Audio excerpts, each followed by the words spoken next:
questions. Do you know the status of the apartment building that was affected, if they had to have insurance at all? Do you know any of those details? I do not. And then the structure of the damaged apartment buildings.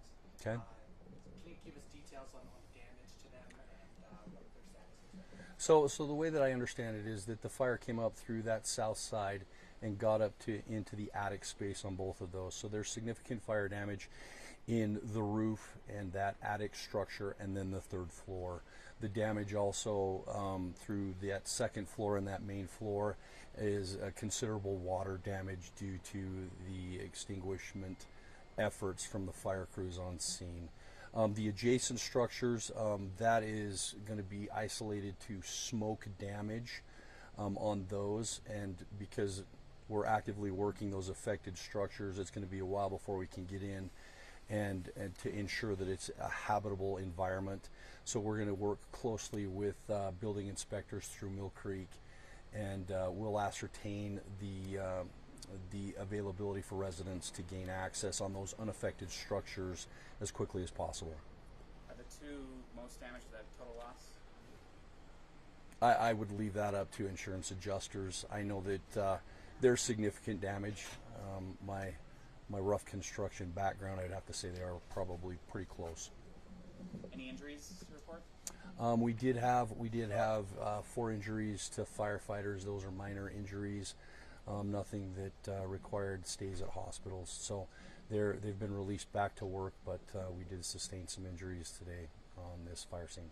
What are the fire dangers that your crews are keeping an eye on overnight? A lot of it is just flare-ups, right? They're gonna continue to work to one, completely ensure that the field fire side doesn't have any additional flare-ups, right? So we have crews that are currently there actively working to ensure through mop-up procedures that it is cold to the touch, that there are no hidden embers that could rise up and float into adjacent fields that haven't caught fire yet.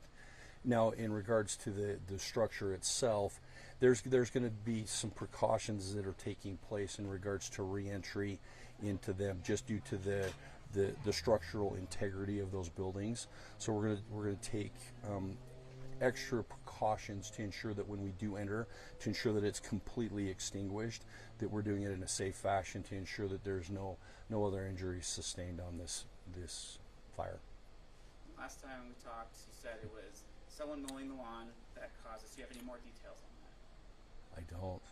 What do you guys have? You guys probably have more information than I do. Well, we're hearing that it might have been a public utilities worker. I couldn't comment on that. I don't know. The residents who are being displaced, do Yes. they have some options tonight on where to go? 100% they do. Currently, right now, the obvious first option is to work with to their family members, right? Do they have somebody local that they can stay with? That's the obvious first one. Red Cross is here, and they are, or those folks that don't have family members to stay with, they're working with Red Cross to secure lodging for tonight, and we'll see how long it goes, especially for the affected structures, how far they're going to extend that out. But they are working with Red Cross on that. And I heard that some people are maybe gonna be put in a hotel potentially, or having a little room here. Is that? We do know that currently right now the Red Cross is working with the church to keep this opened up as a shelter, but obviously how long of a situation that is, that's to be determined. The Willow Apartments, is it a 3-floor structure? It is. Mm-hmm. We've had a lot of community members come out, donate things, Mm-hmm. even as little stone chargers. Sure. What does that say about the community that comes out and supports people who maybe they don't even know? I think it's a reflection of how awesome the community really is, right? To step up and do little things like that. You don't realize what you've lost until you lose it. And so they might have had a phone on their person, and to your point, a phone charger, while a little thing, is really actually super big for a lot of these folks tonight. Your firefighters, they have been working tirelessly Sure. all day. Yep. The conditions are hot, it's Mhm. been windy. Yep. You mentioned 4 injuries. Can you just talk to their bravery and speak to that? Well, in a weird way, it's It's just part of the job.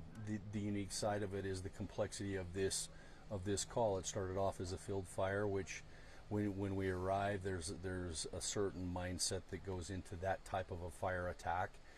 But when it spreads to a different, in this case, an apartment structure, now we're getting additional resources because now we have two different incidences that we're dealing with. The field fire that is still doing what it's doing, and now we have an apartment fire with residents that we have to make sure that they're out, pets, and then obviously the fire associated with it. So it does become complex, but when we break it down to the fundamentals, we look at each incident independently. And so in that situation, we had two different divisions that were being run, that those divisions had incident command structures in place, and they were attacking it with those resources that they had in their division. So it's a beautifully orchestrated event with many different agencies that were involved, and surprisingly, with the 4 minor injuries that were sustained, it could have been significantly worse. You mentioned before that this was something that you'd never really seen in your career, as everything was still kind of, getting pretty crazy. Now that we're a few hours away, obviously everything's not finished yet. What do you think now? What are your thoughts?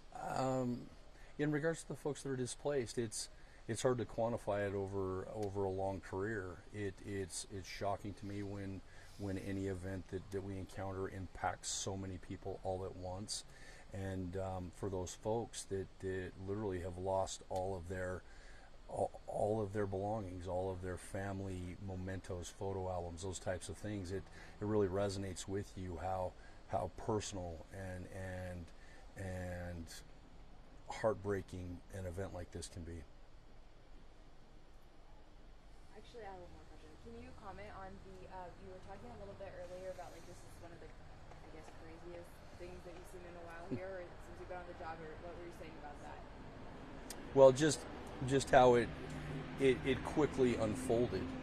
I think that okay, so when we back up and we talk about the field fire, how quickly it spread to that apartment complex and how little time the residents had to evacuate before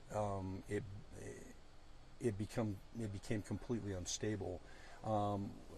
The help of firefighters and law enforcement to get in there quickly and to evacuate every single unit. So a very personal search of 24 units to ensure that everybody is removed. That type of stuff doesn't happen where it is that dynamic and that explosive of an environment right now. The community has been asking how can they help. Do you know is the Red Cross accepting any donations, or how can the community help out? I would imagine that the Red Cross always is. I think that would probably be something that the Red Cross could speak more specifically to.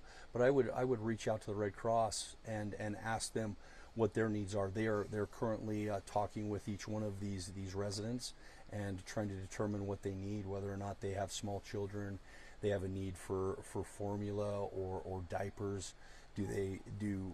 What type of needs do they have for clothes for small children? All those things could be accessed through the Red Cross, so I think that would be a good resource to reach out to see how our local community members could assist in that regard. Are we still at 24 units?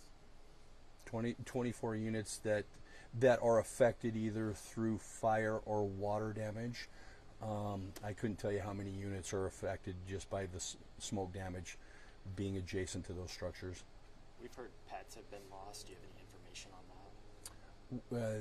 That's a really good question. That I can't speak to specifically, because as we're doing the search, obviously animals are going to self-extricate from their environment. They're not going to tend to stay in one of those things. So doors get opened and pets make a dash for it. So on that front, I can't speak to how many pets are lost and could be reunited or are just lost. So it would be hard for me to even comment on that. Anything else? All right. Hey, thank you guys. Appreciate it. So just FYI, we